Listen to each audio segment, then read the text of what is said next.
Good morning, wrestling fans. Welcome to the Pain Clinic for March 21st. And where's the year going by? March 21st already. We're almost April. WrestleMania time is right around the corner. Welcome to the show. Holidays today. It is Corn Dog Day, Credit Card Reduction Day. That's every day. Fragrance Day, International Sports Car Racing Day. It's the National Quilters Day and World Poetry Day. So it's great for that. Birthdays today. Killer Kelly's 34. You might remember Killer Kelly from WWE UK, some other places too as well.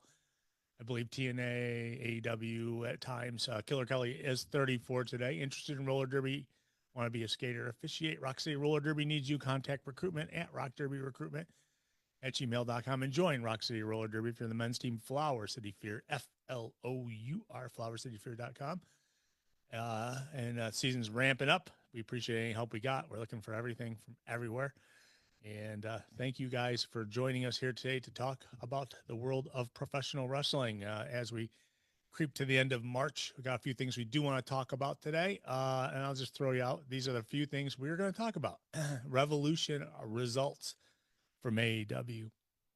Last weekend, lots of news coming out of that big show. Timeless Tony Storm taking a timeout.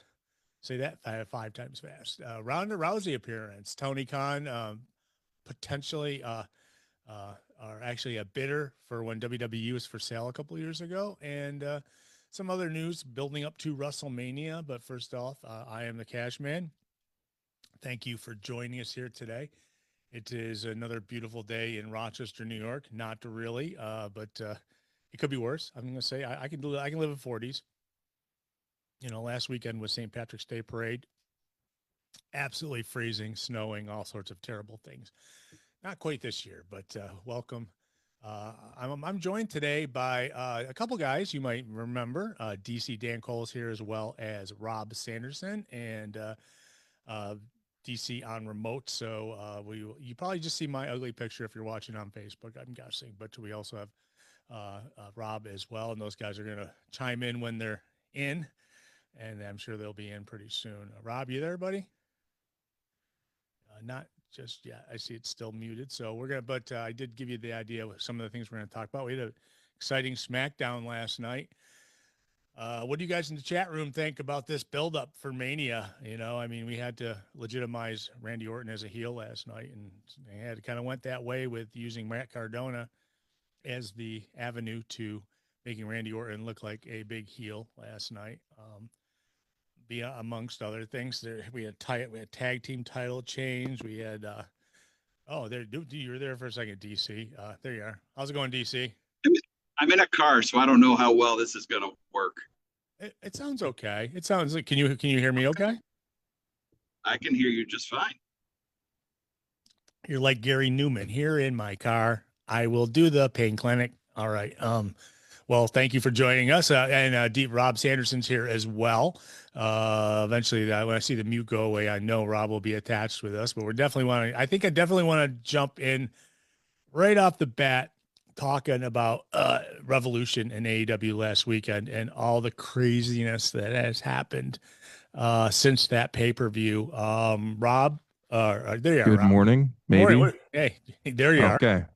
I hear you. Well, we got audio. I don't know what's going on with the video stuff, but good morning. morning. People on Facebook have to look at me, but they can hear all three of us. So that's a good thing, you know, which maybe it isn't. I don't know. You know, I mean, I am no beauty pageant winner. So, you know, but Rob, welcome. I think the statement would be all of us have faces for radio. You know, it just reminds me we used to do this on the radio, you know, wasn't that long ago. So yeah, I would agree. There we go.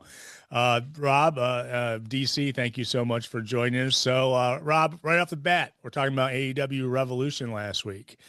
Lots of things going on during it. I don't even know where to start. What'd you think of the pay-per-view in general? I mean, you know, the great pre-show. We got a bunch of matches for free before it started, and it went pretty late, I think. But well, not too bad, I guess. It could have been worse, you know. What'd you think, Rob? I thought it was, as usual, I don't know. I feel like I always say this about AEW pay-per-views. It was really good, but um, there were parts of it that I didn't understand, and I guess I don't have as positive of a feeling about the show as a lot of people I've seen do or did. I don't know. It was a long, long night.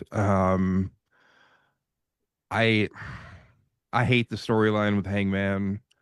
Not crazy about the finish of the match. There were good things that happened on the show, but I don't know. It wasn't my favorite AEW pay-per-view, to be honest.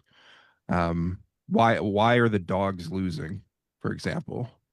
Like they just formed, they lose there, and then they lose Gabe loses the cast or the coffin match on Wednesday as well. Yeah, So yeah, yeah. what are we doing with these new guys? Well, the funny thing is, remember, the Inspiration debuted what 2 weeks ago and lost in their first televised match. It's like That I think that was perfect. okay, To be honest, that is something that I have no issues with. Other than the, you know, potentially contesting why are they there in the first place.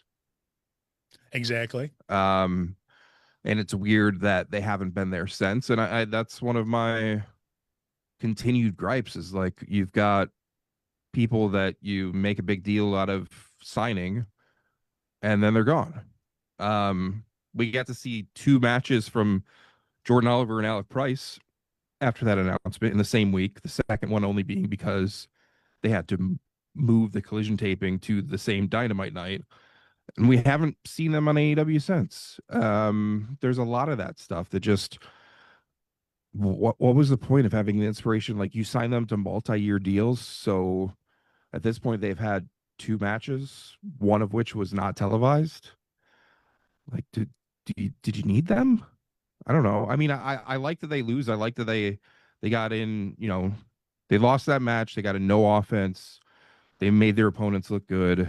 It was smart for them to play the heel role, but there's just so much of this going on because it's like, oh, we got these new toys, but we can't sacrifice having a John Moxley match every single night and an Orange Cassidy match every single night and a Willow Nightingale match every single night. And so, therefore, what are we doing? Why do you have more than 5 people on your roster? Um, and obviously, a ton of people got fit onto the pay per view, but a lot of that to me just didn't. I don't know. It didn't really connect with me enough. I I am somebody who tends to agree more with Dave Meltzer than the average wrestling fan out there. I think he gave FTR and the Bucks like 5.5 stars or 5.25 stars or something. There was nowhere even close to their best match against each other. Yeah, What are we doing? yeah. Well, he was probably there. I'm guessing. No, not. He was not maybe not for the pay-per-view, but he would. Yeah, I want to go through. There's a few points I do want to go through, but DC, before I go through these points, what do you think of the of Revolution? I'd love to tell you, but I was one of, I assume, many people who got boned hard by the HBO streaming app. Yeah, yeah, you'd mentioned that, so it never came on then, huh? Nope. So I could not get the stream to work on either of my TVs. And then when I tried using my tablet, there was like a 1 minute difference between the video and audio. Ugh. Yeah. So I wasn't about to subject myself to that. Yeah, I get that completely. I mean, that's a bummer because I did read other people were having issues as well. I wasn't sure if they resolved on you or not, but man, bummer. Well, I Still mean, fight for that refund. yeah, just give you the rest of the year free in pay-per-views. That'll be a good. No, I shouldn't say that. But okay, but we all do know that some of the major things that happened, and I do want to talk about a few of them. One, how about Rob? You mentioned the FTR Young Bucks. We've got at the end of the match, we've got the reappearance of Cope and Christian. We knew it was going to happen sometime. Is this a good time for it? Obviously, a lot of people were excited about it. What'd you think, Rob?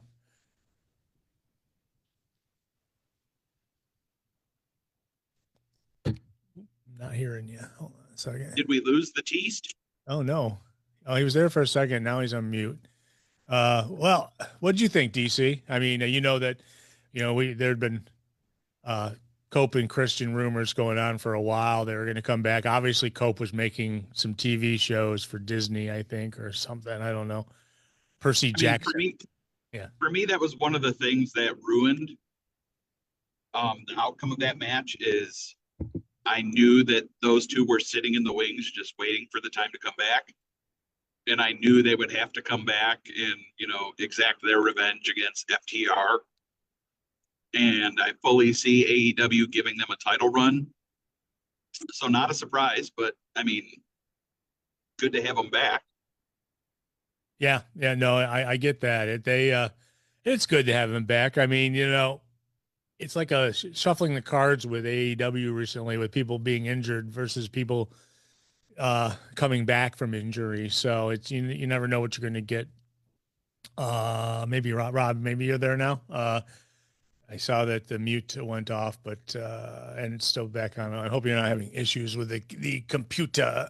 But I'm happy to see him again, though. I will say that. I'll throw that out there because they're a draw. I mean, obviously, Cope's. Oh, we did definitely lost this Rob, so he'll be back in a minute, I'm guessing. But yeah, they definitely are a draw, and we've been waiting a long time for them to come back, and it's good to see them back. They show up in the pay-per-view. Of course, I don't believe they were on Dynamite or any follow-up to it, but they had a segment at the end of Dynamite. Oh, that's right. Yeah, that's right. I forgot that I'm kind of watching the rerun of Dynamite while we're doing the show right now. So I've been hoping, they said that. I know they came out and they kind of like got into it with the Bucks, but the Bucks, they said, don't be mad at us, but we're taking on the champs. We've got a match with, for the titles, but they kind of teased a little thing with the Bucks going on too. So we will see where they go from that. But that was just one of the big surprises. We had a few on that show. I mean, obviously one of the biggest, and it may have helped lead to, I don't know, and this is up to discussion. I would like to definitely discuss this, but we had Ronda Rousey showing up at the end of Toni Storm's match. Ronda Rousey has been on AEW before because I think Ronda wrestled on AEW before. It may have been on like Collision or I know it was definitely, it wasn't like as highlighted as particularly this past weekend with her coming out and throwing out a challenge to Toni Storm after Toni Storm's match. Obviously UFC Hall of Famers got a big fight coming up in May. It might seem like it's a good co-promote for AEW and as well as Ronda, and it was it to one of the Paul's brothers that's going to be fighting too as well on the wonder how TKO feels about this. Yeah, I wonder too, because it's like I mean, Ronda's been around this past week taking shots at, we tried to do this through UFC. We tried to do this through UFC and we couldn't do it. No, UFC didn't want it. Or what I'm guessing is UFC would have taken it, but they didn't want to pay them because that's the historic, the cheap pocketbook, the shallow pocketbook of UFC. They don't like to pay people. But Ronda does show up on the pay-per-view, causes quite a spike, in some things. And then we had really good numbers on Dynamite this week. Not that there was any follow-up to that whatsoever, because, it was a challenge, it was a Marina Shafir, I guess, took out Toni Storm after the match was over when Ronda was out there and Toni Storm has been missing, and we're going to talk about that in a couple minutes. But Marina Shafir did come out, obviously, and wrestle again, but did lose on the pay-per-view or Toni Storm won on the pay-per-view, beat Marina Shafir.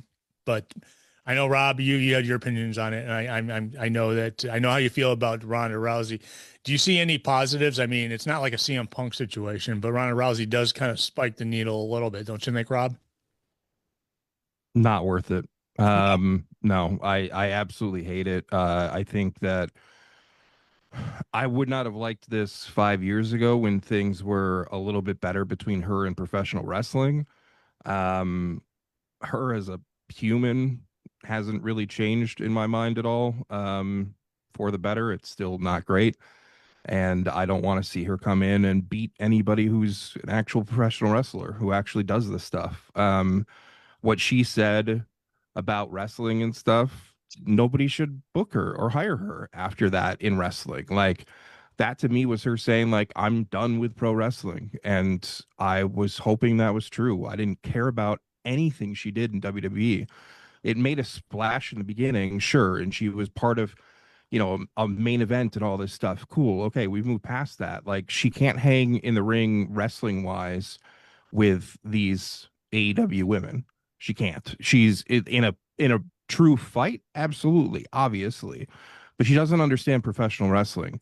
No fans wanted this. This is how you alienate fans and make them tune off the show. I hate it. It killed any good feeling I had in that moment about the pay-per-view. Which obviously, was then regained after that and stuff. It was still a show that I enjoyed, but I don't want her around. I There are not too many people that I have said this about with AEW over the years, or that I will say this about in the future in AEW. But she's somebody as a viewer, I don't want there. Not at all. DC, you have any thoughts on that? No, I agree with pretty much everything Artiste has laid out. I can, part of me can understand why they would do the move, but I feel like WWE or AEW rather has really been trying to establish themselves as the anti-WWE. And this is as much of a WWE style move as they could have made. And you do it on the same night that Cope and Cage come back, which has a lot of mixed feelings at this point. A tag team that I fully appreciate their entire history and have liked a lot. And they've done good stuff recently as well. And Christian's done some really good singles heel work and everything. But do I want them to take the tag titles? No. Like we saw them as tag team champions in a major company over 25 years ago. Like it's a different generation at this point. And just having that stuff and the Ronda stuff, and like there's just too much of that going on, that like these are the situations that like people have pushed back on in the past in AEW. And it happened like people didn't want Ric Flair in there, and they brought him in, and they saw the backlash and it stopped. This is something else in that category that like AEW fans are overall a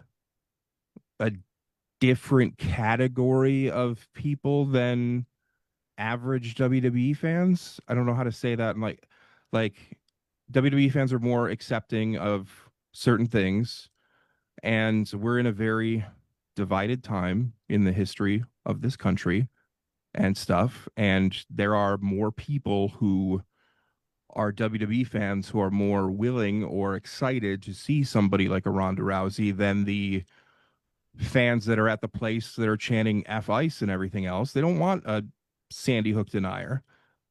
Point blank. I like I don't there's not one match you could name that I want to see Ronda Rousey have.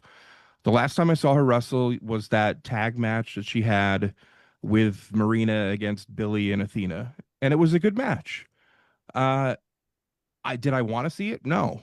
Um, do I want to see it again? No. I don't think this moves the needle. It gets some people talking, but it not necessarily in a good way. And we've seen what's happened with those type of situations in the past with AEW.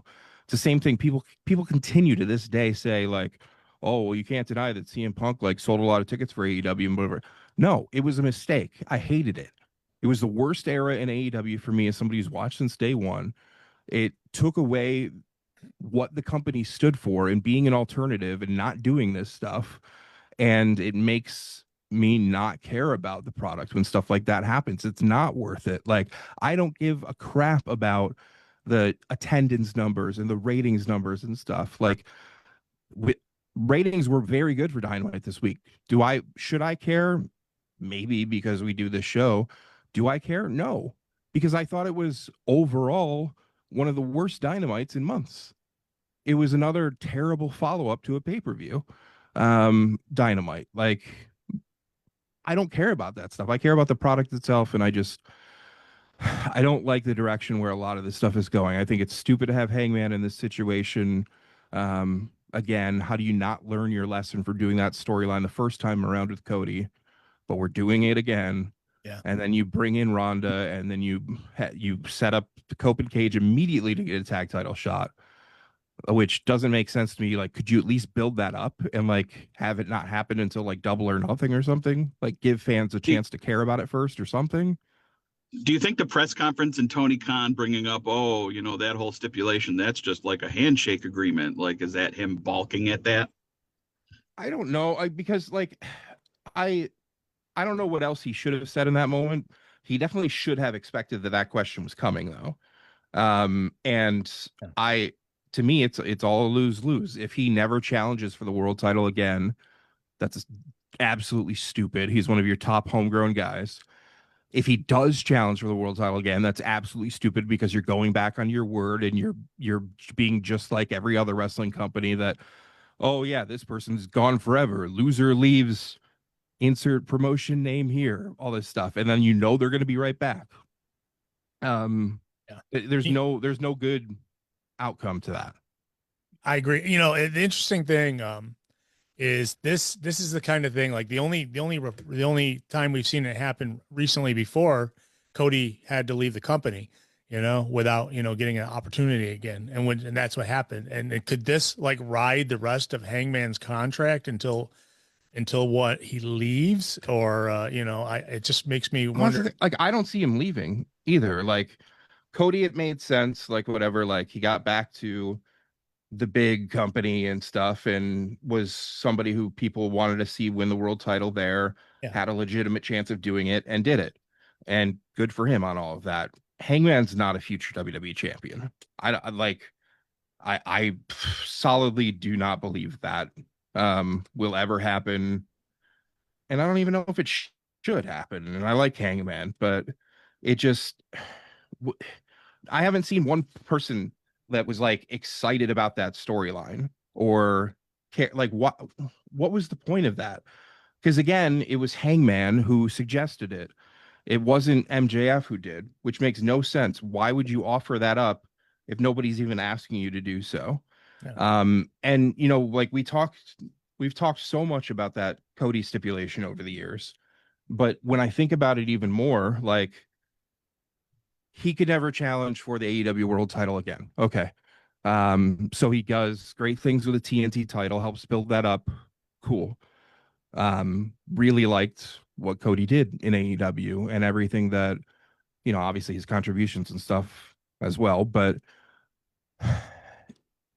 did we get to a point where we'll never be able to directly prove this, but Cody losing in that stipulation, did that actually in reality lead to him leaving AEW? That's a good question. I kind of think we always treated it like a storyline and like, oh, they're gonna have to find other things for him to do and stuff, and this is stupid. He's one of your top guys. Why are you putting him, why is he in this situation? Yeah. But legitimately, when you look at it, if you evaluate the history of AEW, that could legitimately end up being like where everything turned in real life, where like the fans know he's not going to be a world champion. He has nothing else to go after. The fans get kind of sick of it, and everybody parts ways. Yeah. If you never did that stipulation, he could very well still be there. Whether that's a good thing or not is up to the individual fans to decide. But I've never really thought much about it.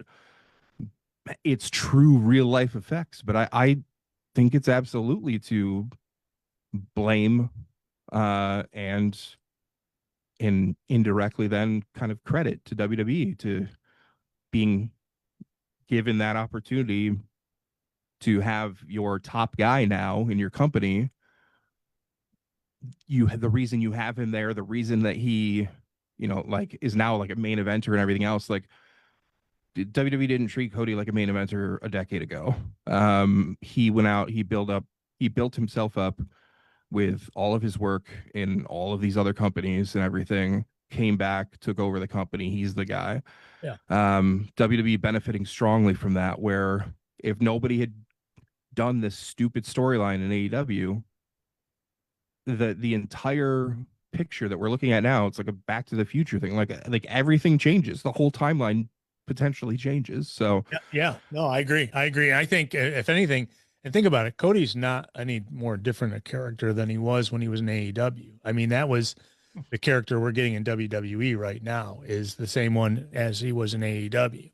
Now that's well, and I do want to say, in fairness to all of this too, in fairness to Tony and everybody else, the word is that that whole thing was Cody's idea.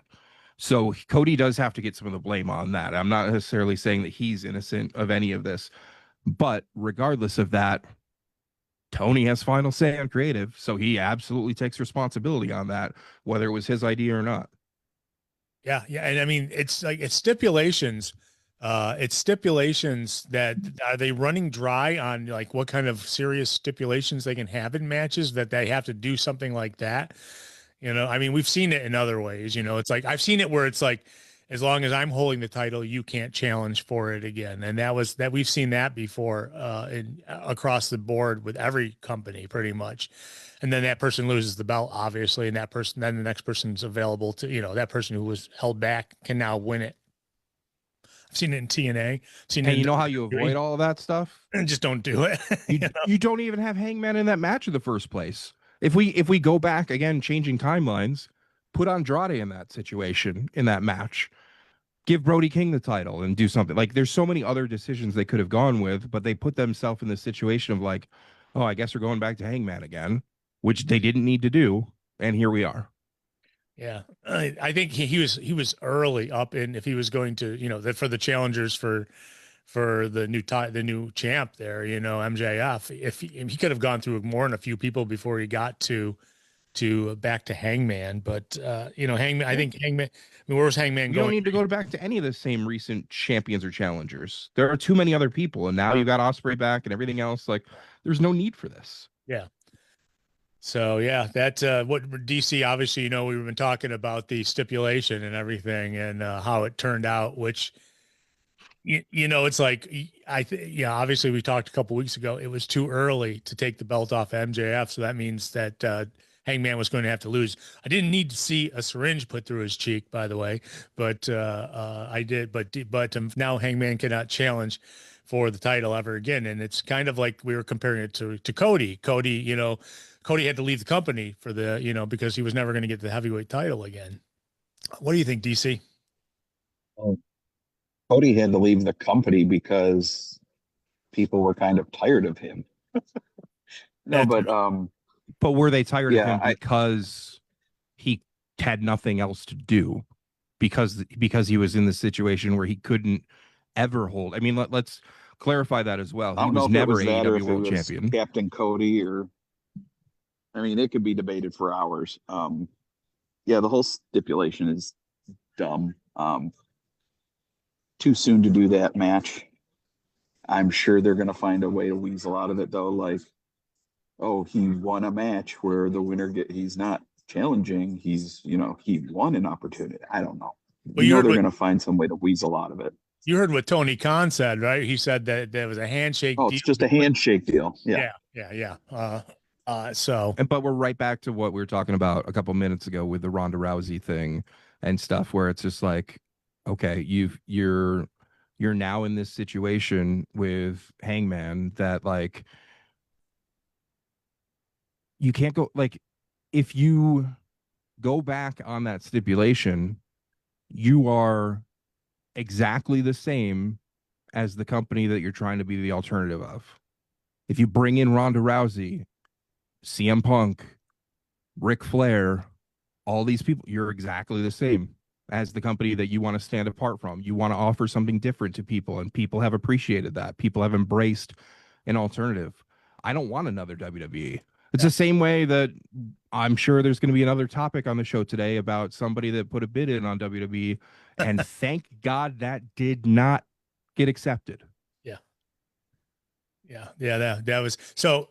While we're talking about it, and we did mention Ronda and everything, and we did. Let's just jump into Tony Storm right now, and Tony Storm being written off of Dynamite this past week was supposed to be in that match with Marina Shafir that Mina Shirakawa won, which was I was pretty surprised at that. But About also, time they give Mina a win. Yeah. well, that, and she also came out with that spiked damn bat, and it was like, but Mina did get the win. I did like Brian Danielson pointing out the absurdity of what has happened to the quote unquote no holds barred match. Yeah. So so Tony is injured. It's storyline, as far as I'm concerned, storyline injury. If they're showing, what happened past tense, but this is maybe we won't have to worry about Ronda because she challenged Tony. And if what we're hearing is correct, we're not going to see Tony again the rest of the year.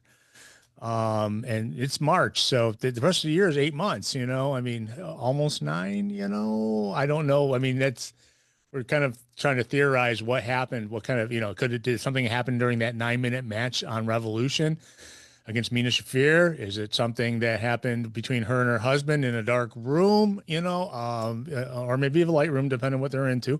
But what do you guys suggesting? think? Maybe the juice is loose? Did you or got loose, as they say? Sorry, that was bad. I honestly, though, I'm coming out of this whole thing questioning the timing of everything. Like, how do you do that whole stare down segment? You bring in Rousey, yeah, and then miraculously Tony is out for at least a year. Yeah. It's very weird. Did they really not know? Yeah, the whole timing just does not feel right. It really could be Tony found something out the day after the pay-per-view or something. It absolutely could be, but yeah. There's a lot of people maybe if this gets us out of Ronda actually coming in, then it's hell all for yeah. the best. It probably will if we're talking that long a time. So I mean, you can't have her come in and confront Tony Storm and then be like, well, I guess now I have a problem with Layla Gray or Mercedes Moné. Well, yeah, like it just doesn't. I don't know. I mean that's probably how they will pivot, but like you could just not. Great.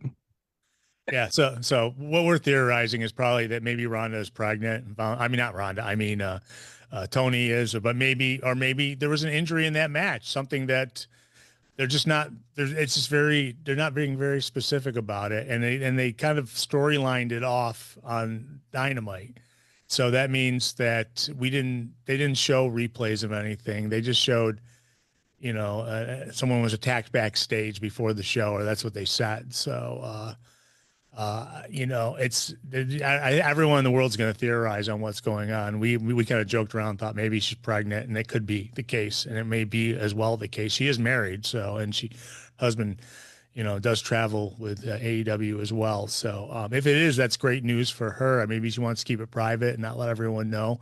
I'm not sure. It's a shame because she's like the best damn thing on that show, or one of the best things. She's definitely a draw. Her being gone for that long of a period of time sucks, and she has been arguably the MVP of AEW over the past few years. Yeah. That being said, if this were a short-term thing, I don't think it would have been the end of the world to give her character and stuff a little bit of a break, refresh, kind of take a break from like the ridiculousness of it all and then come back. That worked before when they did that. She got a ton of momentum upon her return and everything. And again, like we gotta like keep fitting more people in from this roster or whatever. So I don't think that would be a huge deal. But then we're talking about 9 months left in the year and into next year and stuff like that. That's a big deal. That's a really big deal. Yeah, yeah, yeah. And the funny thing is I don't even think Osprey was out that long with the injury he had, because I mean, he did He make, was out like 6 months. yeah. So, I want and to say what Yeah, did the they say, surgery like was in 180 September. something days? yeah. So, and he's back now. I mean, obviously, that's another thing I wanted to mention too, is what was in the drink in that crowd on Wednesday night, man. It's like, Osprey comes back at the pay-per-view and the place explodes. He comes to wrestle the first match on Dynamite, and I could hear the whisper. I could hear the crickets. It was very Yeah, weird. I'm scratching off Fresno from my tour rotation from now on. Absolutely. Yeah, That was the worst crowd in a very long time. And I like when that match got announced, like me personally, I saw that announcement. I was like, I care. Like everybody knows what's going to happen with that match, but like I care more about seeing Osprey versus Blake Christian than anything that was on the pay-per-view. I was pumped to see that. Obviously knowing exactly who's going to win that match and everything else, I don't care. Like, I would love to see them run it back and for Blake to get a little bit more in and everything. But yeah, that crowd should be banned. I mean, if you were in the crowd in Fresno, not only should you not get another show in Fresno, like the people who were in the crowd there maybe should be blocked from buying tickets in other cities too, yeah. until they prove that they're worthy of like not trying to put everybody at home to sleep too. I was gonna say, yeah, when Osprey comes out and there's 8 people doing the Osprey thing in the crowd, and it's the whole crowd did it on the pay-per-view when he came running out, but in Fresno, for some strange reason, they just sat in their seats and didn't do anything and weren't. And Fresno doesn't get a lot of entertainment, so like what's their deal? Like, why are they so jaded or whatever? Be like, yeah, we don't really like this. Like, we're gonna sit on our hands or whatever. Like, you're Fresno. Like, you can't keep a pro sports team. Nobody cares about you. Nobody talks about Fresno. Like, let's go on a California vacation. Where do you want to go? Ooh, I hear Fresno's nice this time of year. No, like, you guys got an opportunity and you totally let that slide.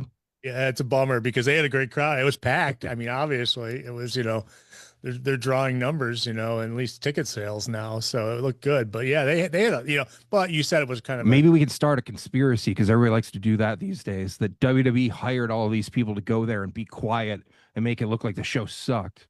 They were paid fans that were in the crowd, just like these paid fans at all of these, rallies where people are getting fake shot and stuff. And what? I was gonna say they have enough problems with their own crowd right now. So yeah. Oh, but well, because they probably will start a separate company and try to sell the technology of piping in crowd noise and market that to AEW and everybody else. There you go. Yeah, TNA could use it sometimes too. So yeah, and some sports teams that could use it too. Yeah, I definitely wanted to throw that about Fresno before we get too far because it definitely Fresno. You just made the list, Fresno. There you go. So we did talk about Osprey coming back on the pay-per-view. That was exciting. That coming out and challenging John Moxley, obviously going after Moxley. And then starting this past week's Dynamite, and we got what do you think about the Jurassic Bus Express? I honestly did see a video clip this week of like someone was at a gas station and it was there and they had no idea what was going on. Perfect. Yeah. That was well, I mean, I like that Jack took that title. But man, there's so much of that pay-per-view that the more and more I think about it, just doesn't make sense. Why did John Moxley have to beat Konosuke Takeshita? Yeah. Because are we back to Moxley being like, is he leaning back a little bit more toward the heel side again? But then obviously he shows like credit and respect to Takeshita after the match. But like, did we need to do that match if Moxley was going to win? Why are these people just win? Like, I haven't even said the name. Like I mentioned like that Gabe Kidd lost the coffin match. I don't even want to mention who he lost it to, because that guy just comes back and gets win after win after win. I don't care about that guy. Yeah. Thank God he still has not held the AEW world title. And I hope it doesn't happen. Well, he challenged after that match, that coffin match, challenged the champ. So please no. Well, please no. He said, I survived on the top of the mountain. And so I'm come back and I want to win the title now. So that's That's his. Wait, did he climb a mountain once? Something I've like never that. heard about that. Oh Wow. yeah. Hmm. He might have had some Sherpas with him too, I'm guessing. But yeah, he did he went to the top of the world, as they He say. did it alone with simply the clothes on his back. Well, and he's somebody who puts in a ton of effort and he will sacrifice anything for putting on a great match or a show, getting a pop, whatever you want to say. Like, it's not all his fault. Why do we have to book him to win all the time? Like, you form the dogs. So, first of all, you give them the worst name possible for a faction. Sure. Then you have them immediately go into a I pay-per-view mean, they and could have called him the lose. War Dog Experience. Turn him into Vikings at this point. I don't care. Like, if that means maybe they'll get a win and people take him seriously, but you make them lose at the pay-per-view and then you make them lose in the coffin match that they just formed like a week ago and they're dead. Just like the inspiration, So it made me think but they job them out the first time. Well, listen, they've kind of broken off. Some of these groups kind of broken off of it. It's like it seems like they're not part of Mox's group anymore. Obviously, now that they're the dogs. I feel like we're getting back to the point with Mox's group where like people were really sick of it, and then like Moxley was starting to get some face reactions, and it was like, oh, maybe they're gonna do the split, and this will be fun. But now he's still there, and he's still a champion, and the rest of his faction is still like heels, but then we're giving Marina like I don't know, like I think we're right back to the same point we were months ago, where it's just like, can we end the Death Riders? Please, can we break them up somehow? Can we have them split apart like one way and Moxley goes the other or something? Like I feel like they got a little bit of a good feeling. It's like, okay, fine, give this a little more time. Like, and now we're back again to like, this should have ended a long time ago. They could just rename them the MFTs or something. No.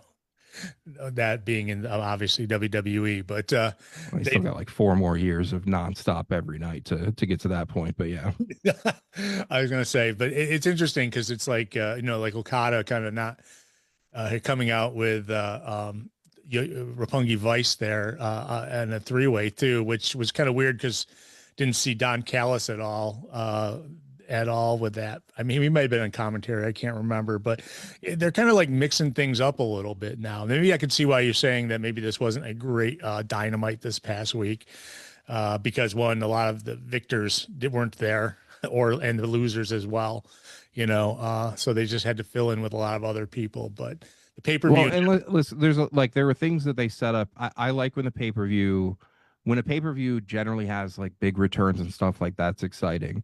When things happen storyline wise, when there's a big title change, when you set up who the next feud is going to be, whatever. Yeah. One way or another, you need to follow up with that on the Dynamite 3 days later. You don't need to go into the full story or the full, promo or immediately announce a match or anything like that. Give it time. And again, like people should not be on TV every single week. Nobody should. But maybe a quick little recap video.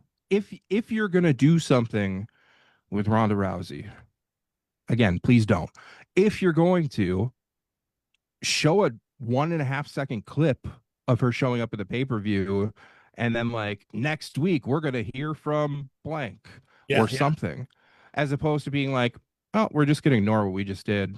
Because what I think that they kind of were caught with their pants down because we didn't get really much replay of anything from the pay-per-view, and I think that they probably had plans to do it until they found out Tony was hurt, because Tony was probably going to play a big part in it, or Tony not hurt, or whatever's going on with Tony, and because and plus, listen, the Ronda fight's in May, so she obviously said, hey, can I come and show up and then maybe cause some buzz for my fight as well, against Gina Carano. So you're probably not happy with either of those people fighting, I'm guessing, but maybe they both take each other out in the long run. But the question is, I don't know. I mean, it's not a surprise to see her here. She's been here before. I just thought, she's never really kind of pointed at anybody and made a challenge like she did with Toni Storm. So, but Toni Storm also was brought up by Becky Lynch too, leading into a pay-per-view. I can't remember if it was the last pay-per-view or what, but she said, if she could wrestle anybody, who would she wrestle? And she said Tony Storm, and that's giving a lot of credit that Tony is,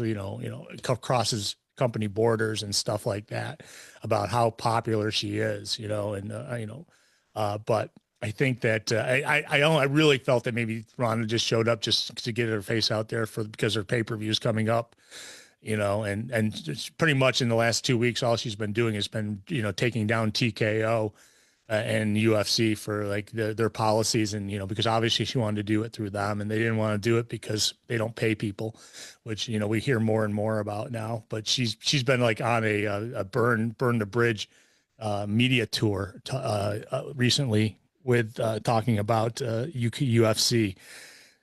Causing a lot of problems with PED, because they don't pay anybody. And there's a lot of people that will second her in saying that that's the truth. But yeah, I don't know. I didn't, I got the feeling that maybe, this is great for pay-per-view, but man, they didn't even tease it before a pay-per-view. So it wasn't like it was going to draw people to watch that. That's for sure. You had a good pay-per-view, which caused people to tune in droves on Wednesday. Yeah. And then you just give them like Nothing. Random pseudo rematches and no follow-up and missing a bunch of your top and the stars. worst crowd ever. And the worst crowd ever. And you already know that you're in Fresno. What are we doing? I don't like. This is a point now where they should really have some big stuff announced for next week's Dynamite.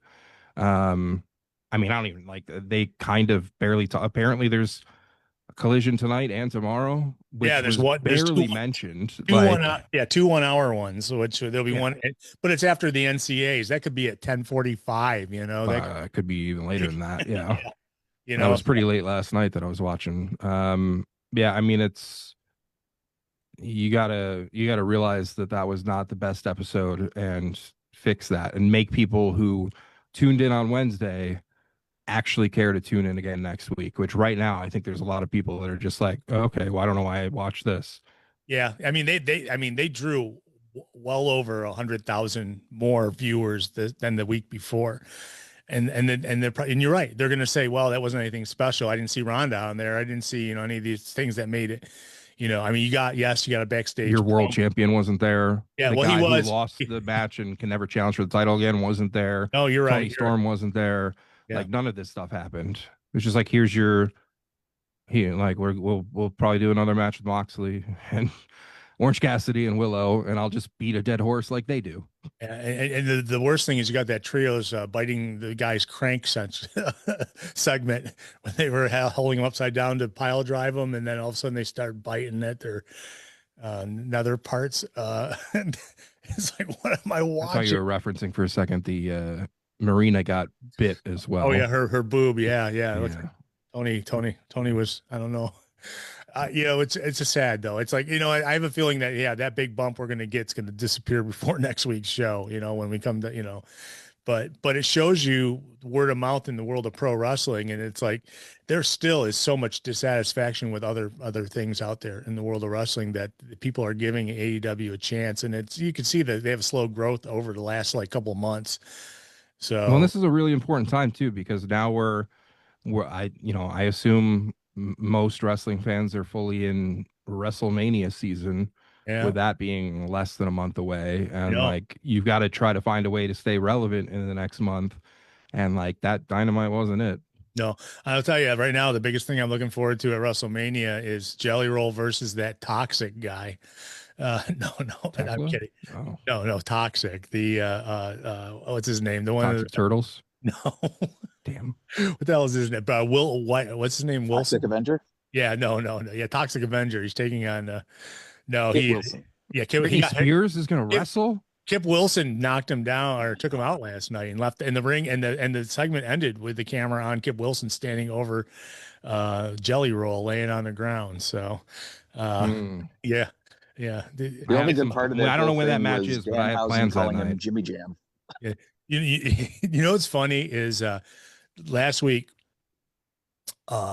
they did a segment with the Miz and Jelly Roll. I guess he's definitely appearing on WrestleMania because he's on next week too.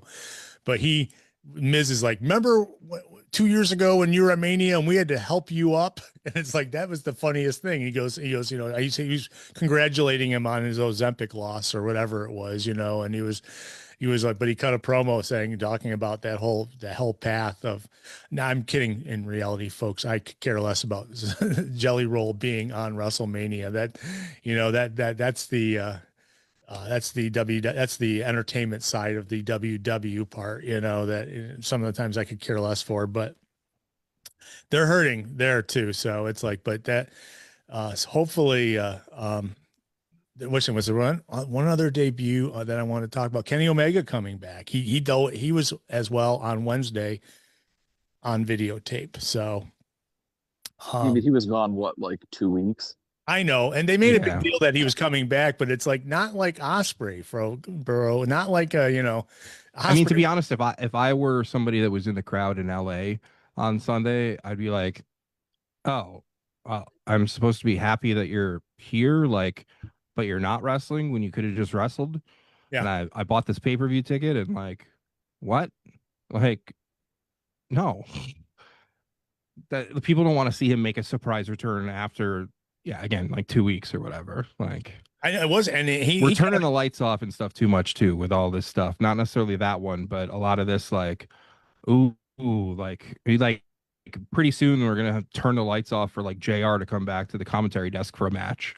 Like, oh man. Why the light? They just, yeah. Well, there's the what's his tricky whatever his name is on SmackDown. They turn the lights off when he comes out. So yeah, WWE, if you're listening, you should do a lights out thing, but have Danhausen get lost while the lights are out. Well, he's like supposed to come to the ring and do something, but all of a sudden now he's in the 200 level. Like, where am I? you know, I like Did that they do another Danhausen Mountain helps Dew share pitch everything on black match? social media, like so I can see all of his clips without having to watch the TV show. there you 'Cause go. at least they're letting him do his thing. Yeah, no, you know, the funny thing is R-Truth and Damian Priest won the WWE tag team titles last night. I'm guessing that's to make R-Truth less the comedy part because now you got Danhausen there to do it.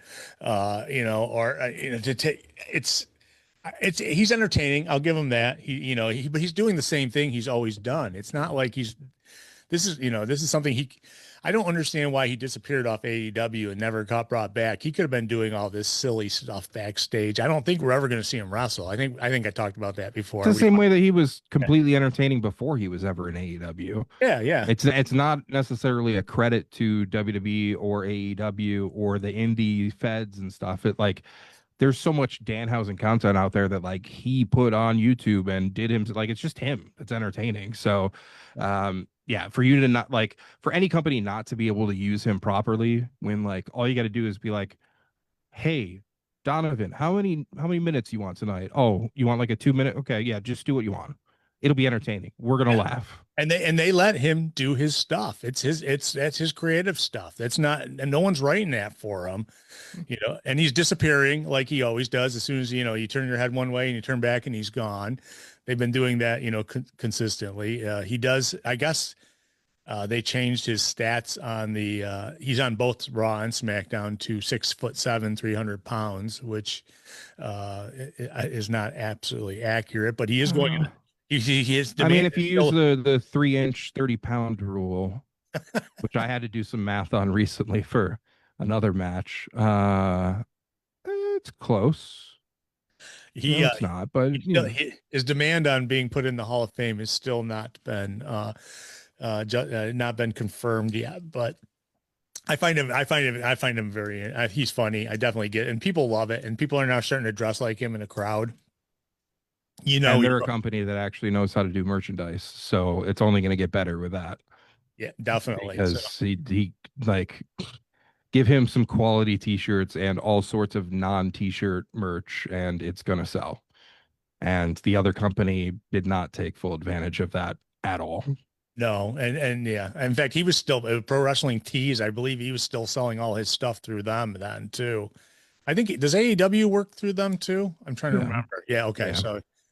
So yeah, but it's not the best quality. Well, they still owe me a couple of shirts, but I'm not going to complain about it. But I will remember though. That's for sure. So, like looking at the pay-per-view, you had some great matches. Andrade versus Bandito. They had a solid match. We got to see the That was titles. not for the Ring of Honor world title and just should have been. Yeah. Oh yeah. Mm. Well, the Andrade, they're kind of going in a different direction with him a little now. He's kind of being like the paid assassin for the Callis family, according to the briefcase full of money that was given to him to take out. Was it Darby Allin he's trying to take out? I can't remember. Somebody that's they I wanted. hope so. I think that's what they. That's gonna make him a baby face to a lot of us. I mentioned his name. Oops. Well, Case Darby. is like, here's a $5 for me. Just slip that in there. I don't tell. I already gave it to him. Yeah.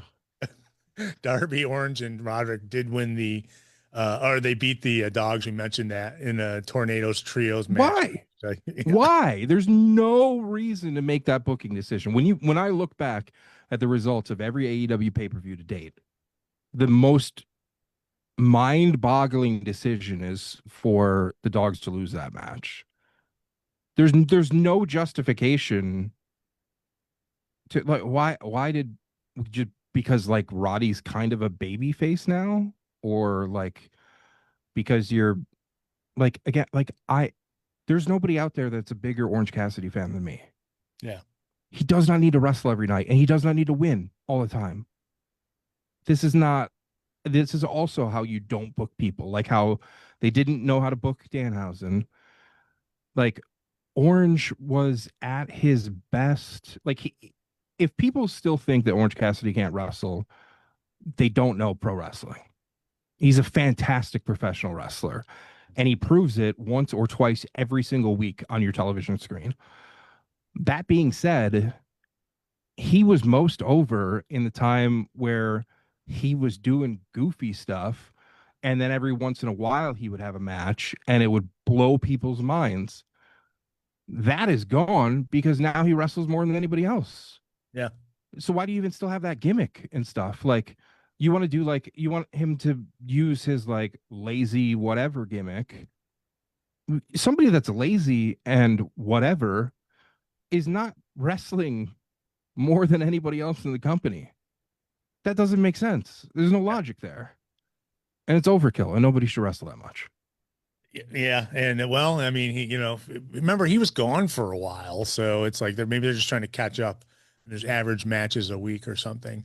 But yeah, we had Tekla beating Chris Statlander 2-1 in the 2 out of 3 falls match. Remember when people like Steve Austin and The Rock were the biggest stars in the industry, and that was partially like those were people you didn't see wrestle more than like once or twice a month. No, you're right. There's no reason like, I can't wait for John Moxley's pay-per-view match. I've only seen him wrestle 14 times this month so far, but that pay-per-view match, that's really going to be different. What's he going to do with the stapler this time? All right. You're right. You're right. It's I liked the pay-per-view. I just want to say that this is probably like the most negative I've ever been about AEW on this show. I enjoyed Dynamite. I really liked that opening match. I really liked the pay-per-view. Yeah. But some of these decisions are just so like it doesn't take a genius booker to look at this stuff and be like, what the hell? Like, can we get somebody else in the room that's like questioning some of these decisions? Please? Yeah. Anybody?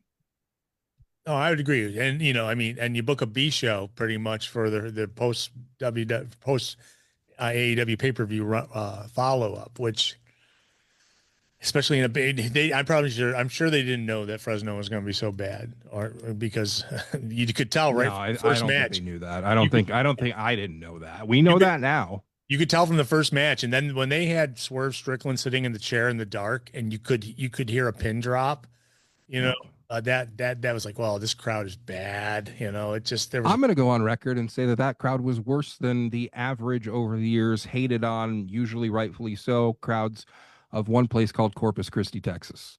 That has been infamous for terrible wrestling crowds. This was worse. Yeah, well, there you go. You set a precedent. It'd be a -5 stars. Plus, when you're in Corpus, you can go to the beach, or you can go get Whataburger. What are you doing in Fresno after you're leaving? Do they even have an In-N-Out? I don't know. I don't. That's a good question. They're In-N-Outs everywhere. I don't remember where they're in, like Minneapolis this week. I hope some of those Twin Cities fans show up with like Fresno sucks t-shirts and make a ton of noise. There you go. That's how you establish yourself as like a top tier wrestling market. Yeah, you beat. Well, it's not Chicago, so it's not New York City. It's Minneapolis, or is that what you said? Minnesota. It's definitely, I think they're in Minneapolis this week. it's a big, Yeah. Minneapolis is a big wrestling city, so I will definitely have a better crowd. I hope. They lost all their Tim Hortons though, so they need some goodness in their life. So another thing I want to mention on the pay-per-view, your dream came true, and the Babes of Wrath dropped their titles so that we didn't get a double. Which again, like I like Willow, and I really like Willow too. I like Harley too. But yeah, like it was certainly time for that title change, and that was, as much as I really like Megan and Lena. Yeah, the match wasn't bad, but I would rank it last on the list of all the matches that night. Probably even below Big Boom AJ. And we got stuck with that, right? It was like 5 minutes. It was nothing. Yeah. And not every match needs to be a half hour long. Please don't think that that's what I'm saying. But like, that wasn't it. That's not something people are going back and rewatching. Yeah. Oh, but so you have new women's tag team champions, right? What did they do on Wednesday? I don't know. I don't remember seeing them. So I don't think they were on. They weren't. If they were, it was forgettable because I don't remember. I don't even know if they were mentioned as to winning titles or anything. It was a bad follow-up by the company. I mean, I mean, listen, I don't always ask for video packages, but man, they should have had something, maybe once or twice on the show, just giving you kind of like what happened, unless they planned completely going in a different direction from everything that was on that pay-per-view, there needs to be a pay-per-view recap because there are with any wrestling company, there are significantly less people that watch a pay-per-view than watch a TV show. Yeah, exactly. Especially in situations where you have to pay separately for the pay-per-view as opposed to like it being a PLE with something you might already subscribe to and whatever you're covered. There needs to be that recap, and especially like you should be like, things obviously had to take an audible, and unfortunately Penelope got hurt. But I love that they put Lena with Megan. This is a tag team that should dominate that division and they are physically imposing to the rest of the division. They should be pushed to the moon on this, especially with Lena winning a belt so early into her AEW career here. That's something you need to follow up on. You can't just like in a few weeks be like, oh, maybe some of you remember they won the tag titles at the last pay-per-view, but then we didn't really follow up on that. We didn't care, whatever. Like they need an immediate feud. They need to be picking up wins. I don't care. Throw them some squash matches, whatever. But like, fine, like to me, that's the most intriguing women's tag team out there anywhere. Make them huge stars of your company. It's not that hard. They're already huge. Yeah. Without a doubt. Yeah. It's not going to take much, but there's not you don't see a lot of women tag matches on AEW TV besides the champs, we did leading up to the titles because they had the tournament that went to the, for the titles. But since then have we really seen because they're in the same thing that WWE does and stuff where they let people in tag teams and trios go and wrestle for singles titles and stuff, whether it's men's or women's. Like, I want to see tag team wrestlers in tag team matches focused on the tag team championship. Yeah. I don't want to see anything else. And so you need to have more tag teams in the women's division that are true tag teams that are going to do this. And your inaugural champions weren't that, because you had Willow still as a TBS champion, if people remembered that at that point. Yeah.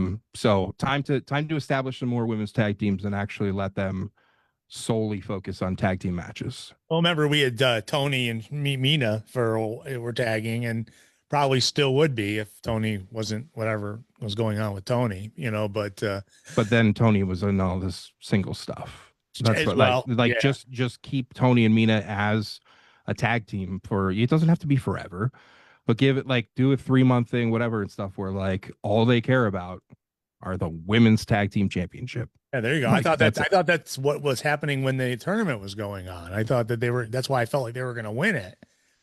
And what happened to all those tag teams at that point? Yeah. Oh, they remember when they signed Hyan and Maya World. Where are they? Like all these, like you had a tag team of Anna Jay and Ty Mello. Yeah. Where are they? Like, And all this Harley's stuff, hurt like- right now, right? Harley Cameron, is that why she's? I don't think so. There was just I think there someone was a got, little like pushback on her and stuff with fans. that's a shame. And 'cause, you it know, was long overdue for them to lose those titles. So yeah, that ran its course. but they were a tag team there as well. So Yeah.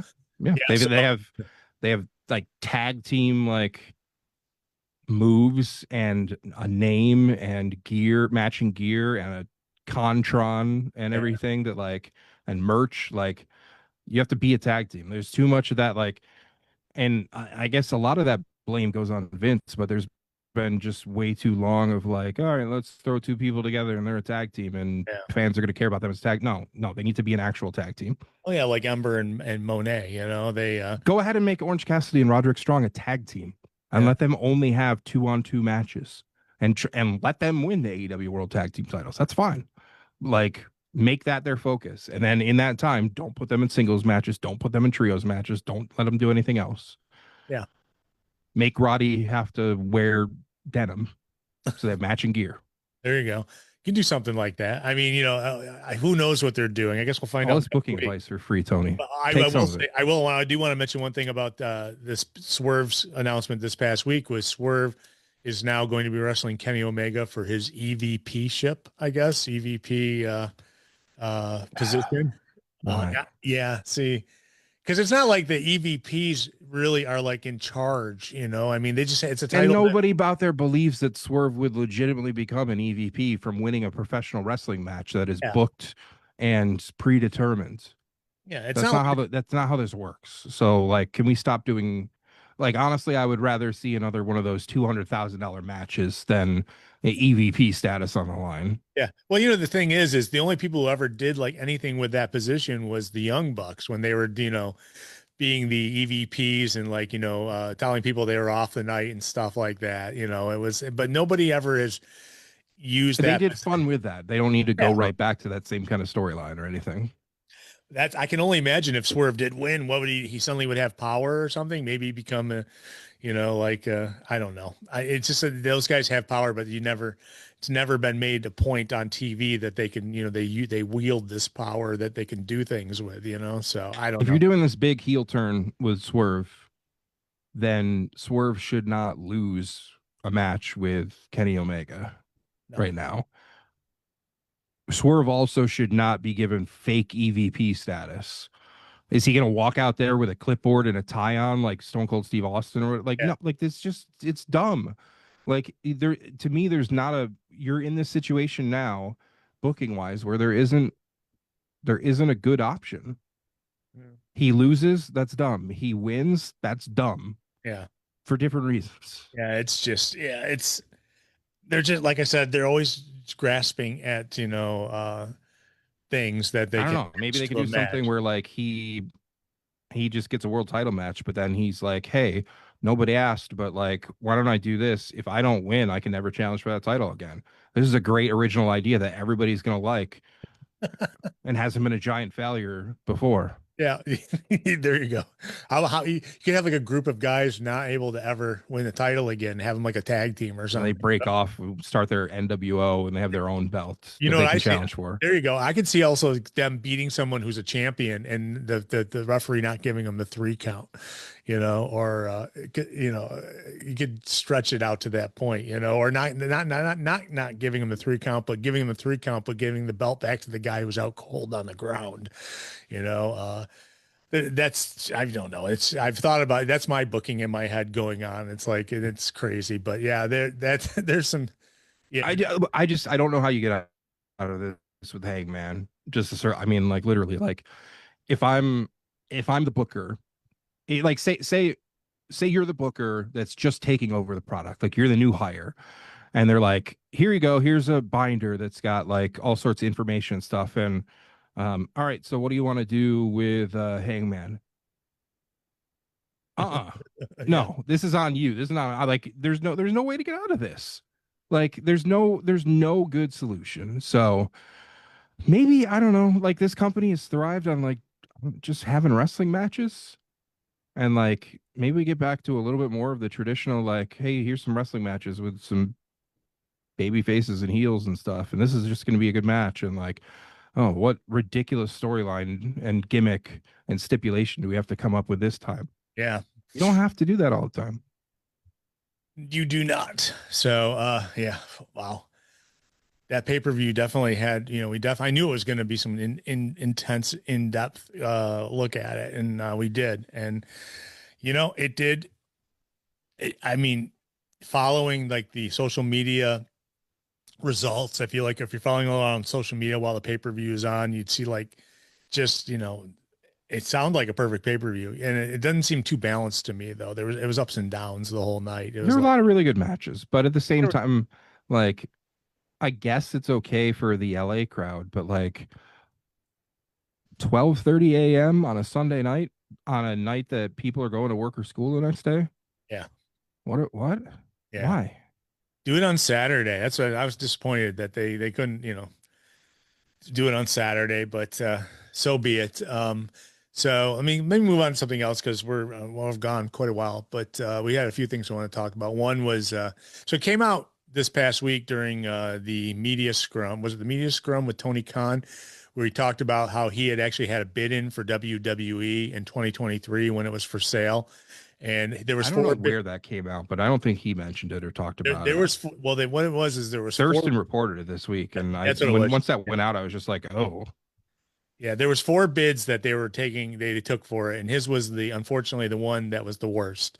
And but he thank goodness. I mean, I don't know what the world would be like if Tony Khan had won WWE in that bidding war, but I thought it was really interesting. I mean, it doesn't make. I think I've heard before that Tony did say that they were interested in any company that was for sale, because we know that he looked at TNA as well at one time to buy, and then he bought Ring of Honor, but I think TNA had too much money owed to other people for him to buy it or something like that. But I know, TNA, obviously TNA is in a different place now than they were then. But I just find it interesting that they showed the bids too. And actually, yeah, Brandon had posted, what they had to pretty much buy stock from people. They had to buy enough stock to become controlling interest in the company.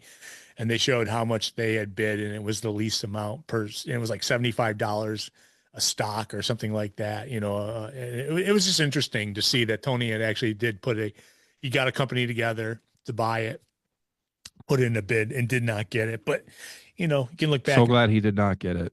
You can see So glad he did not get it. But I don't know. Maybe things could have been like he put in a bid and it wasn't going to win and stuff, but like still wonder how everything could be different if, I don't know, if that was an actual true legitimate, not gimmicks, not worked bidding process that was illegal. Who knows what could have happened with a little more information or a little more time or a chance to up a bid or anything like that, but it was all decided well ahead of time what was happening there. So I kind of compare it to when the Buffalo Bills were for sale and Donald Trump had put a bid in, and his was like the least amount out of all the guys who had put a bid in. And so thank God he did not win it, but neither did John Bon Jovi either. So shouldn't go down that route, but sorry, I had to go there. As quite a Bills fan, Yeah, I don't want to sacrifice the Bills, but if he had other priorities in the past decade, it wouldn't be the worst thing, maybe. there you go. I mean, it would still be terrible. Yeah. But maybe there's a chance it would have stopped him from doing other things. I don't know. Maybe not. Maybe it would be just bad news all around. Who knows? He wouldn't have the money to run for anything, who knows? But yeah, but it's fun. That's why I compare Tony Khan. He was like the worst bid of all of them for WWE. Donald Trump's was like the worst Do you think bid. he would have named himself as like the starting quarterback I think he would named him, immediately put his name on the stadium, without a doubt. on the team? On the team. Yeah, it'd be like a patch, Oh, yeah. He would definitely be on the jerseys. Yeah. Yeah, I don't even want to think about it. The jerseys would be gold on gold. Let's not live in that reality. Let's take it out of our heads. Yeah, it's gone. Okay. One thing, and before I get to the news, so it's the really bills would become dollar bills. It's really it would be O's, not bills. I O's.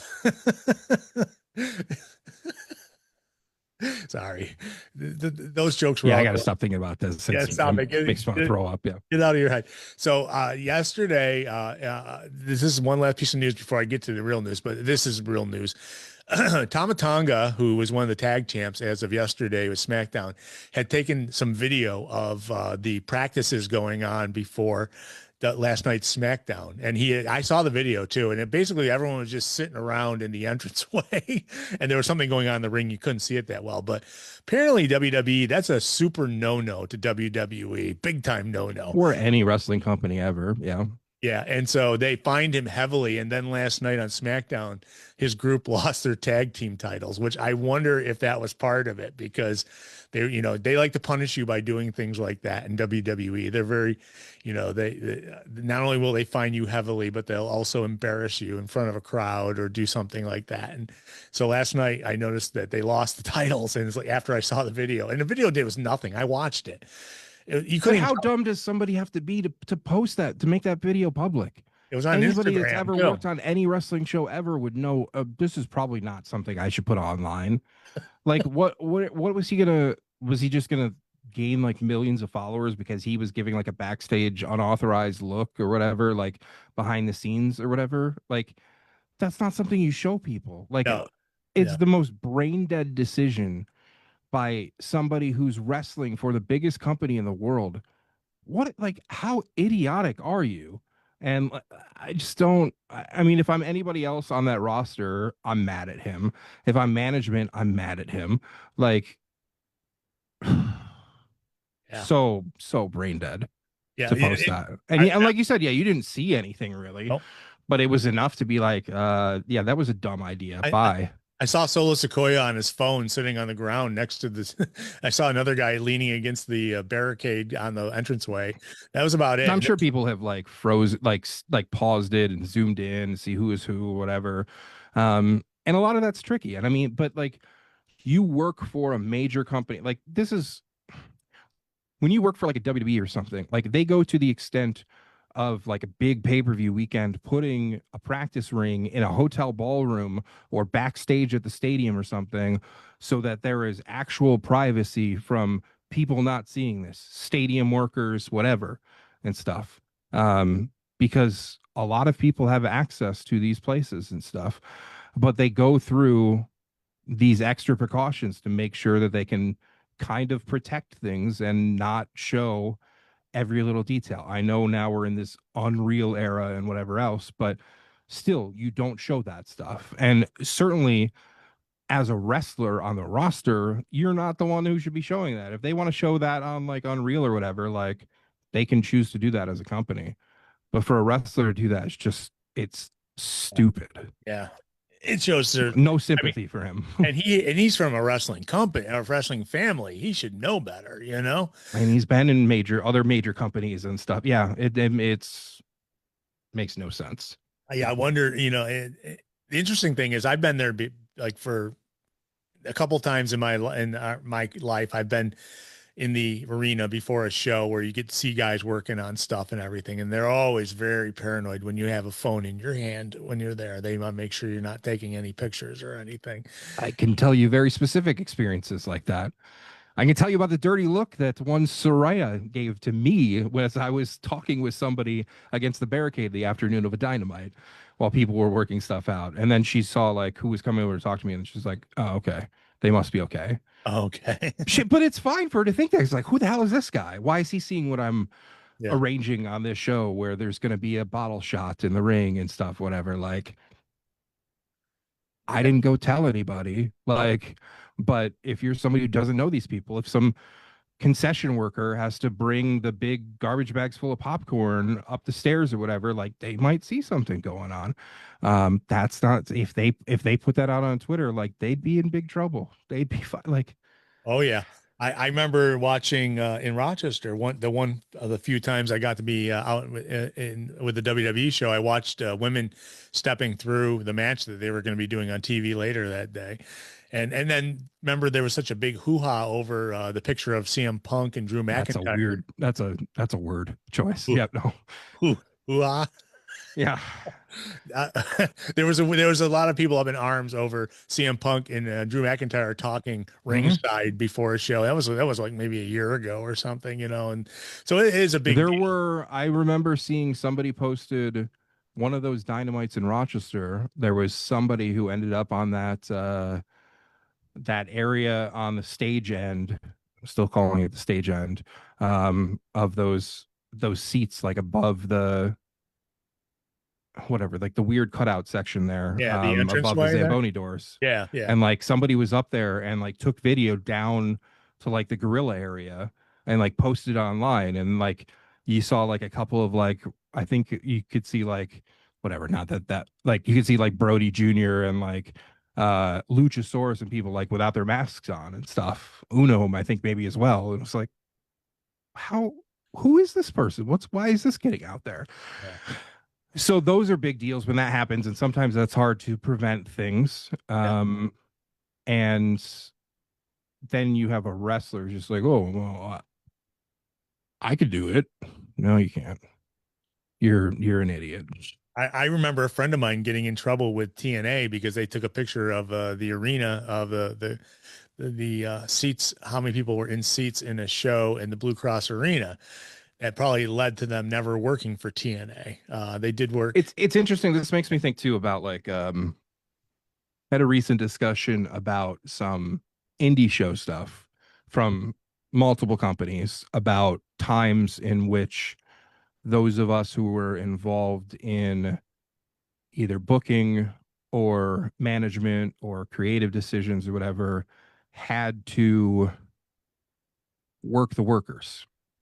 And that's not a popular thing. You can really lose a locker room. You can really upset a lot of people by not cluing in the rest of your roster on something that's happening.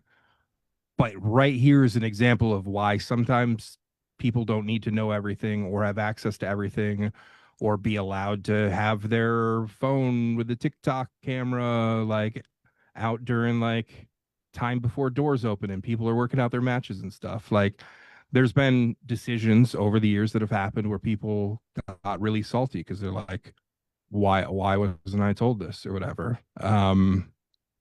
And here's another example why. Yeah. You can't always trust every single person. The biggest marks on the planet are the wrestlers themselves anyways, So, because you can see them react when that it's legit, they didn't know something. Well, everybody's got different opinions and stuff too, but like, okay, so the January ESW show, it was determined the night before that the Blade was going to make a surprise appearance, and it was worked out where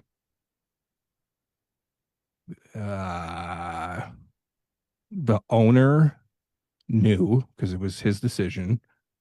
I knew because I had to adjust some graphics and stuff.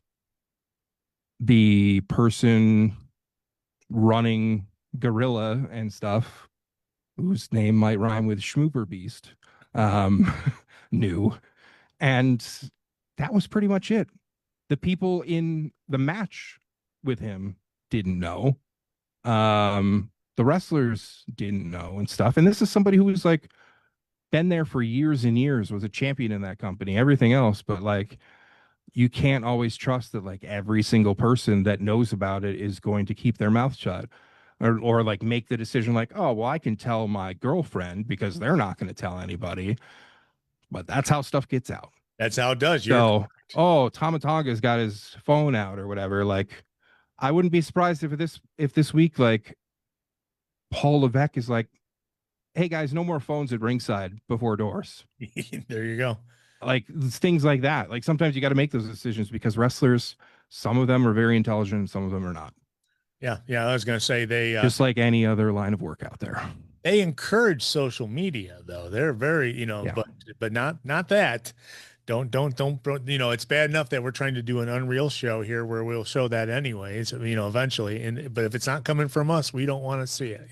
Like he could have at least, if he was going to make a dumb decision like this, he could have at least filmed something interesting. Yeah. Like why couldn't he be there like secretly filming the Unreal crew giving instructions on how people should do something so they can stage something for Unreal? Yeah. So Unreal being Unreal, like show us that behind the scenes or something, like not just like, oh, here's the entranceway. There's the people in there in the ring that are like figuring out their bips and their bops and stuff, like whatever. Like I would, if I had a camera, I probably would have gotten in super trouble with this. But I remember when Nitro came to Rochester that last time, and DDP and Jeff Jarrett were wrestling for the title. That's one where DDP won it in Rochester. Before the show, we were out in the arena, and not only did we get to talk to, the Insane Clown Posses without their makeup on, but we talked with Terry Funk, Shane Douglas. A lot of these guys came up to us, but I watched as they were stepping through the heavyweight title match between those two guys. And then that's when they, in the quote unquote, our moment of infamy, besides having Vampiro wear the Pain Clinic shirt the whole day, was that they came up to us, Andrew and I, and they're like, okay, we're going to give you a crutch and we're going to give you a beer. And when we come out in the crowd, be right where you're standing now. We're going to need them. And so we were, plants out, and obviously the crutch was gimmick. So as soon as he swung it, it was broken already pretty much. But so I'm watching him do this whole thing, and it's like, man, that would really, if we posted any of that stuff, I'm sure we would have been freaking blackballed for the rest of our lives. Not that we weren't anyways, but it's like nobody likes. Oh, I mean, in those days you could get away with that stuff easier because there wasn't social media and immediate access to data networks and stuff, whatever. Yeah. Like I'm honestly surprised that these companies don't take even further precautions at this point to prevent stuff from happening. But it's tough. I mean, generally speaking, you have to trust your roster and stuff, and sometimes they make bad decisions, and not just like this or whatever, but you think about all the other things with there was a time where our stuff was leaking every week from AEW out to the dirt sheets, and then that stopped. There's a lot of like situations over the years where like, who is it here that we can't trust? Who's the cancer in the locker room? Whatever the case is. So, well, he should have at least done something cool to get fired. Yeah. I suppose that here's this boring video that like nobody's gonna go back and watch a second time because it's just like so those are barricades. Cool. Yeah, that's all you see pretty much. Oh wow, they put a clock on the screen to tell people how much time there is until doors open, because wrestlers will stay out there until you give them an 8th warning of, hey, the doors are literally opening right now. Go to the back, you dumbasses. Yeah, we had to see Trick Williams tell us people were coming in now, and Trick Williams was there, on his phone wearing glasses. Would you see these guys with glasses now? It's like, you never see that when they're in the wrestling ring, that's for sure. But yeah, that was about the biggest get from that was Trick Williams wandering around the entranceway, on his phone, and then you see the clock on the wall. Yeah, that's the clock's not a bad idea. I mean, I've only seen that instituted at a couple of indie shows, but what I just said there about like telling people like, oh my God, get to the back already. Like we need to open doors. What are you like? Stop. Like you can have this conversation back in the locker room, but they don't leave. Yeah, you got to keep telling them over and over again. Like, oh my God. Yeah, Solo Sikoa is just sitting on the ground pretty much on his phone. He looked pretty comfortable, So, So let me get some news because we've gone a long time. That was great. We'll probably have some conjecture coming up with some of the things I'm going to do on the news. So, Dennis Condrey died yesterday at the age of 74. You might, yeah, he did. Dennis Condrey passed away. I didn't know that. Wow. Midnight Express. Yeah. For original Midnight Express member passed away. Cause of death was not disclosed, but a lot of people were posting things about it. FTR posted about it because they've used Dennis Condrey as a guy who walked into the ring before. And I'm sure we'll get something from, it's a shame that the Midnight Express, I don't think they ever made the WWE Hall of Fame, but then again, they never worked in the WWE. So, not that that stops anybody, because we got the big announcement yesterday that Dennis Rodman's going into the WWE Hall of Fame. Never worked a day in WWE. Barely worked a day in WCW, we'll say, as a main event of a match at a motorcycle convention, pretty much. I wish I cared at this point about people not deserving their Hall of Fame things, but there's plenty of wrestlers that don't deserve to be in the Hall of Fame that are. So no, you're correct. Who cares? I mean, yeah. Dennis Rodman at least is a celebrity who brought more attention to their product at that point, more than Michelle McCool or people ever did. So yeah. Oh, I agree. So, this is interesting. There's growing uncertainty surrounding WWE's Night of Champion premium live event that's happening in Saudi Arabia in June.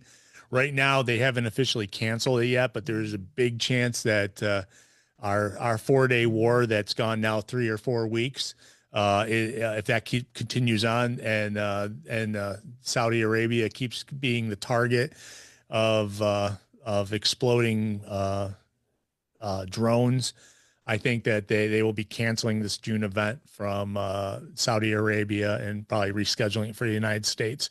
But that's kind of like right now it's up in the air. They call it a fluid situation. But that, the last time they went to Saudi, they shouldn't have gone to Saudi. So, oh no, you're right. You're right. I'm happy to hear these rumors of them. I mean, I still believe that they will do it if they have any option to whatsoever, but it's refreshing to hear that maybe one of these shows won't actually happen, with bringing your roster into a war zone, even though we can't call it a war, but we call it a war. Yeah. But like, you can't call it a war, but like, we said war. Oh wait, no, it's not a war. Yeah, because we can't get our story straight. Sorry, put a microphone in front of me. Don't get my story straight. Oh, so we're gonna rename this to the Department of War, but like, oh, it's not a war. Okay. So they said it's Idiots. doubtful at best right now that it's going to happen there. So that's in June. That's not that far away. If you're going to watch AEW Collision tonight following the basketball games, you're going to see Kyle Fletcher versus Robbie Eagles for the TNT Championship. The Brawling Birds, Jamie Hayter and Alex Windsor versus the Sisters of Sin, Julia Hart and Sky Blue. That's ought to be interesting. I'd like to see that. Claudio Castro. It's nice those are two established women's tag teams. I like that. I like that, like, Jamie and Alex are like an actual team now. Like, that's what we're talking about. Like, that, this is the kind of stuff we need. Good. Yeah, and we got Claudio Castagnoli and Daniel Garcia versus Commander and Mascara Dorada. So Claudio Castagnoli signed a 2-way contract this week. Now he's working CMLL as well as AEW, but he was the CML champ there not too long ago. So he was still working that. We're going to get LFI, Roosh, and Drew. He still? What? Or did he lose? He lost it, I believe. Yeah. So Roosh and Dralistico are taking, and the Beast Mordos are all in action on the show. That's tonight, and it's only 1 hour. So the next one, they're going to do 1 hour on Sunday night too, following the basketball games. And if you're curious, I love 1 hour wrestling TV shows so much. You're going to get Orange Cassidy, Roderick Strong versus Jay Lethal and Lee Johnson. We're going to get Ciampa versus Leo Rush, and we're going to have Divine Dominion. That is our women's tag team. I don't know how I feel about that name, but yeah. I don't either. But those shows were all taped after this past week's Dynamite. So at the Save Mart Center in Fresno. So I'm scared that you're gonna understand what we're talking about when they're a bad crowd. So if you watch these, Claudia lost the belt last night. Oh, you did? Mexico City. Oh, I was gonna say lost it to Hechicero. Okay, that's right. You lost to Hechicero. His team. Good for Hechicero. Or no, Hechicero's part of the Callis crew, right? Yeah. He's so good. Yeah. So yeah, definitely. So let's see. We already talked about Tony Storm, Cope and Cage, Will Ospreay. So all these re-debuts. We got Adam. Just after the pay-per-view last week, you got Copeland, Cage, Ospreay, Ronda, and Kenny all kind of coming. Ronda probably we won't see again. I'm guessing she's got a fight coming up. So interesting. Everyone. I didn't realize this before, but like, it's tough because I still don't understand the AEW pay-per-view schedule. We had like 3 months or whatever it was to build up Revolution. And like, I don't necessarily love like immediately being like, oh, this match is happening at Dynasty. Like, wait, what? But Dynasty's already 3 weeks from tomorrow. Wow. So that's a quick turnaround. Yeah. Wow. Now we're back to the monthly stuff. So Oh, wow. And is that still before WrestleMania? It the is, I weekend believe. before, yeah. Yeah, I was gonna. Wow, they have two pay-per-views between the Royal Rumble, or between the Elimination Chamber and WrestleMania. So, wow, it's crazy. And Smart for AEW to be on that day before the week that everybody gets exhausted from wrestling, because yeah, it's not just WrestleMania. It's not just one night of WrestleMania anymore. It's everything from every company, including WWE.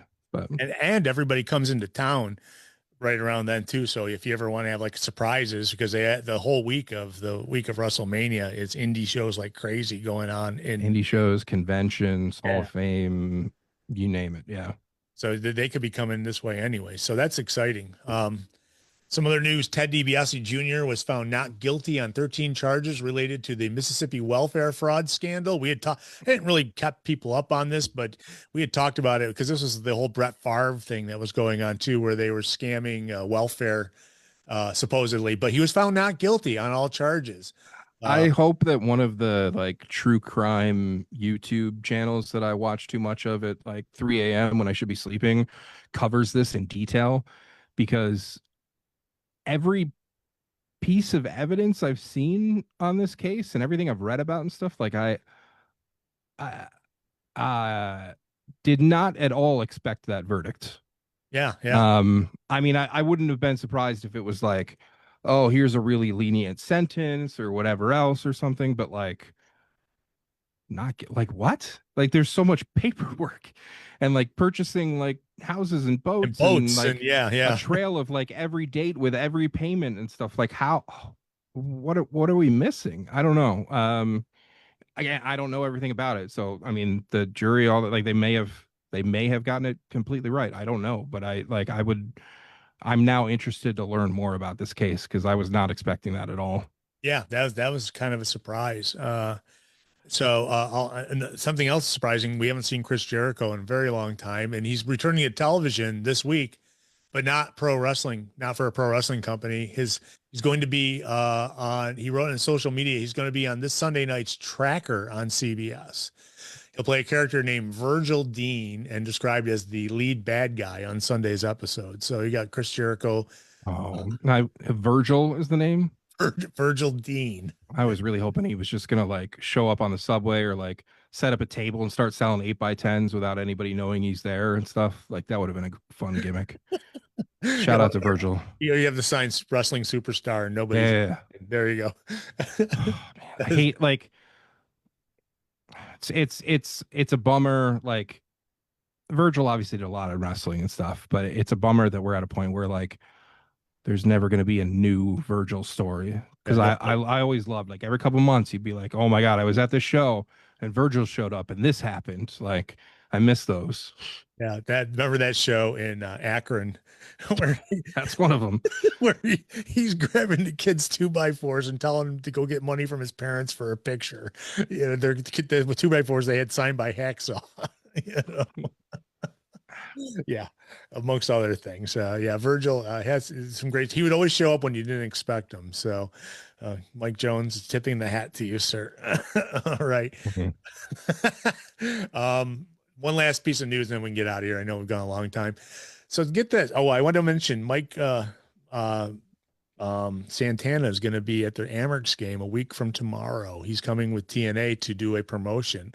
I'm going to try to see if I can get a few words with him. That'd be pretty cool if I could do that. I put an inquiry. I have not heard anything from them yet, but I would love to, maybe get a few words with him because he's going to be here for the game. So why not? We had Moose a couple weeks ago. If I had any idea Moose was going to be there, but I don't even think we had a game in town when Moose was in town.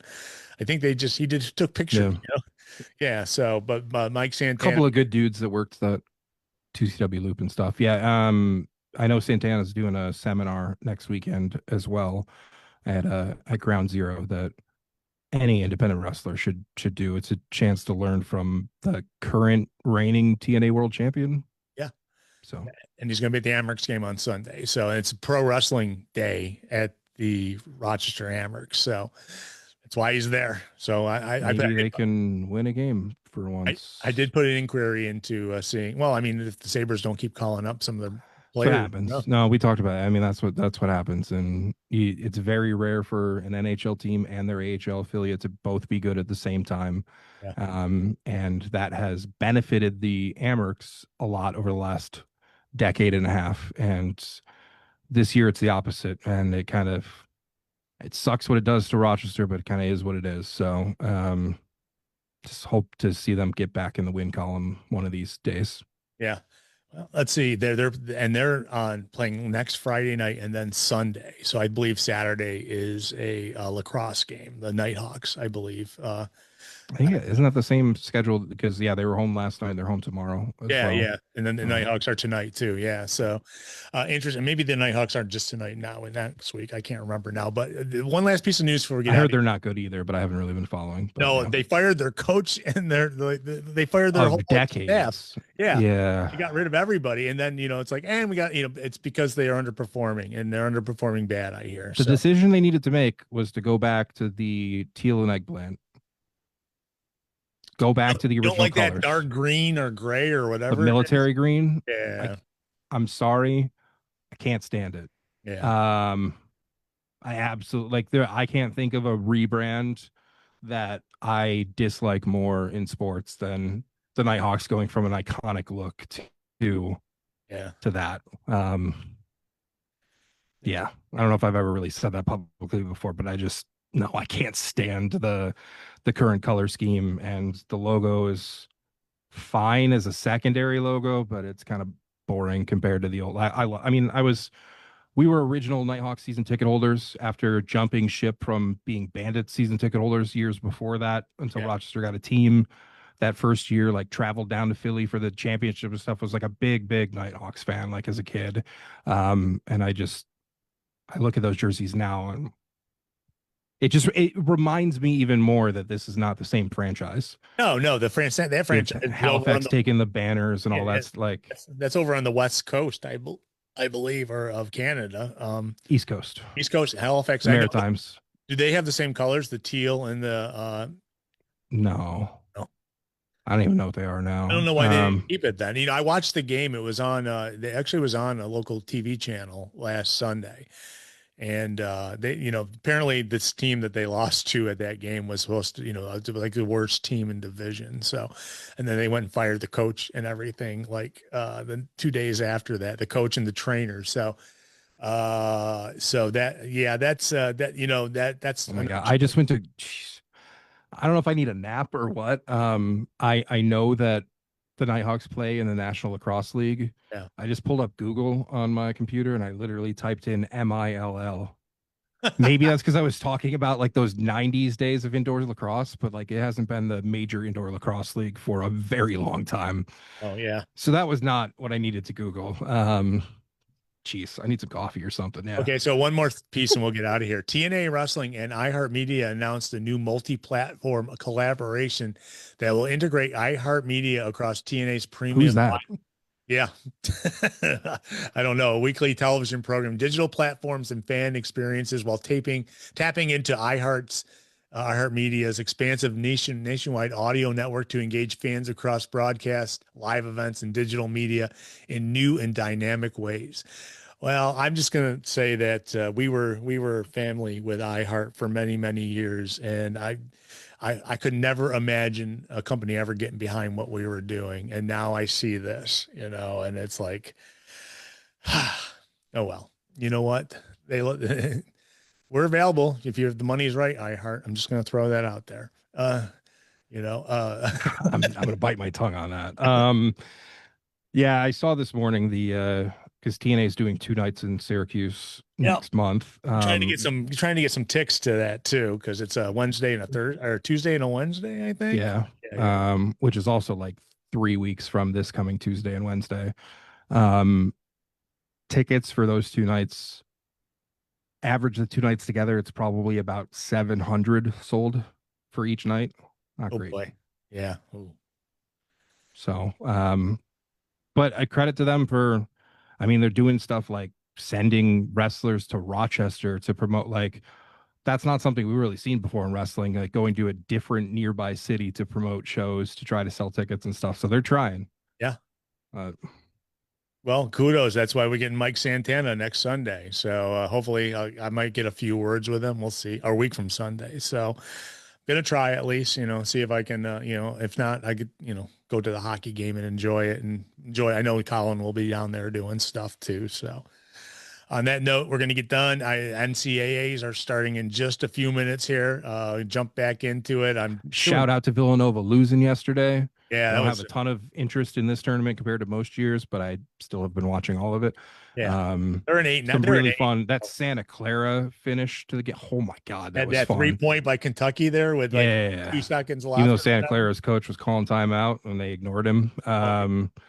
Yeah, there were some really fun moments there, but it just warms my heart anytime Villanova's first time in the tournament in like 5 years, and they're out in the first round. So Well, they were an 8-9. the actual first round, whatever. Yeah, it was an 8-9. So usually it's hard to pick who's going to win those games. And Yeah.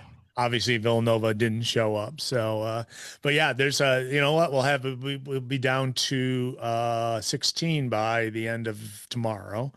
And, I think it was 64, 32. Yeah, 16. So we will 32 as of today. So after the weekend, it'll be 16. Yep. There we go. So I'm rooting. I'll tell you who I picked. University of Houston probably ain't going to happen, but they're number 2 seed. That was also my pick. Interesting. Oh, seriously. I also went for the Cougars. Yeah. And I'm in first in my pool, which is interesting because I'm the only person that didn't do multiple brackets because, as I say every year, and we'll say it once again, if you have multiple brackets, you're not allowed to brag about any of them. There you go. I agree. I did the same one. I feel very strongly about that. And I will repeat that again next March. I was gonna say I use the same bracket for everyone I put in. I'm only in like 3 of them, but I use the same bracket for all of them. And a lot of people got hurt with Wisconsin losing yesterday or 2 days ago. It was 2 days ago. Who cares? I don't, if you lose like none of my teams that are like in the Sweet 16 have lost yet. So that's a good thing, My bracket's doing very, very well. Yeah. But yeah, right behind me is one of my college roommates who's like, oh, I like at one point, like I haven't lost a game yet or whatever. I was like, your other bracket is dead last. So let's just average those out at best. There you go. Yeah. Stop bragging. Okay. Well, on that next year, maybe I'll fill out 100 brackets and then I can have one that'd be like, oh my God, look at how good my bracket is. I want to thank everybody who's in the chat room. I see not a lot of chatting going on, but we've got Tom and Dan and Ira and Massey. Thank you for coming out and checking out the show. We're going to get out of here. We'll see you next week. Thank you, Rob. Same bat times.